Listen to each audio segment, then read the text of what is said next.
সবাইকে স্বাগত।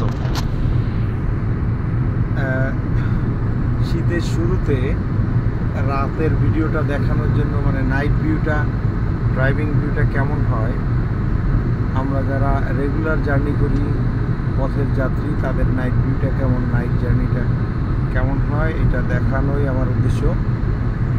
খুবই সুন্দর একটা চমৎকার রাস্তা, খুবই চমৎকার। আমরা আজকে ট্রিপটা শুরু করেছিলাম গত পরশু দিনকে, যদিও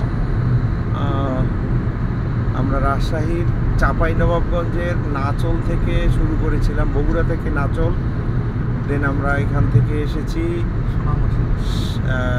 সোনা মসজিদ গিয়েছিলাম, সোনা মসজিদ থেকে এসেছি আবার রাজশাহী চাঁপাই, সেখান থেকে আজকে রাজশাহী হয়ে সন্ধ্যার পরে আমরা নওগাঁর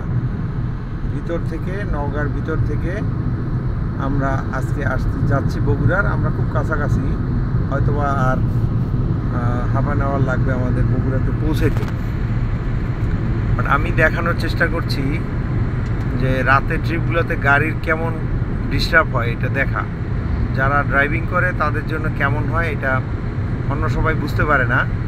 দেখেন, আপনারা হয়তো দেখলে বুঝতে পারবেন, দূরের একটা লাইট, কিন্তু ডিস্টার্বটা কেমন হচ্ছে, এখানে কিভাবে ফুটে ওঠে। সো এটা খুবই ডিস্টার্বিং ড্রাইভিংয়ের জন্য।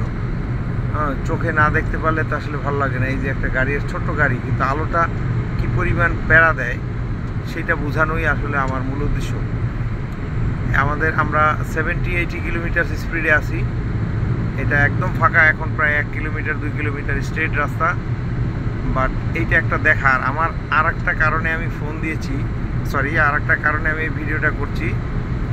সেটা হলো রাতে রাস্তায় শিয়াল দেখা যায়, এবং আমার এই দৃশ্যটা খুব ভালো লাগে। শিয়াল দৌড়াচ্ছে, এটা কেন জানি ছোটোবেলা থেকেই আমার এটা খুব ভালো লাগতো, যে রাতের বেলা আমরা, এই যে আমাদেরকে একটা নাইট পরিবহন, একটা হানিফ পরিবহন আমাদেরকে ওভারটেক করে চলে যাচ্ছে খুব স্পিডে। তো আমি এই যে শিয়াল দেখার জন্য একটু ক্যামেরাবন্দি করে বাচ্চাদেরকে দেখাতে পারবো, ওদের সাথে গল্প করার জন্য, যে দেখো রাস্তায় এরকম শিয়াল থাকে, সেই গ্রামের মধ্যে দিয়ে গেলে এরকম শিয়াল থাকে, এটা দেখানোর জন্য। কিন্তু আজকে এখনও দেখতে পারিনি, গত পরশু দিনের বেলা দেখেছিলাম, কিন্তু আজকে একটা শিয়ালও এখনও দেখিনি। আমার বাচ্চারাও ফোন করেছিল, ওদেরকেও এরকম লাইভ জার্নিটা দেখিয়েছি, যে দেখো যদি শিয়াল দেখা যায় দেখাবো।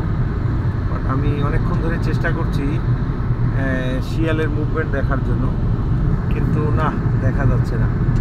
এখন হয়তোবা সিজনাল কোনো ইস্যু আছে, বা ওরা এই মুহূর্তে ব্যস্ত খাবার টাবার নিয়ে, এই কারণে আরও রাতে আসবে। যাই হোক, সবাইকে মধ্যাহ্ন, মানে এখন তো রাত প্রায় মাঝামাঝি, শুভেচ্ছা জানিয়ে আজকের মতো রাখছি। দেখা হবে আবার কোনো এক সময়। Thank you.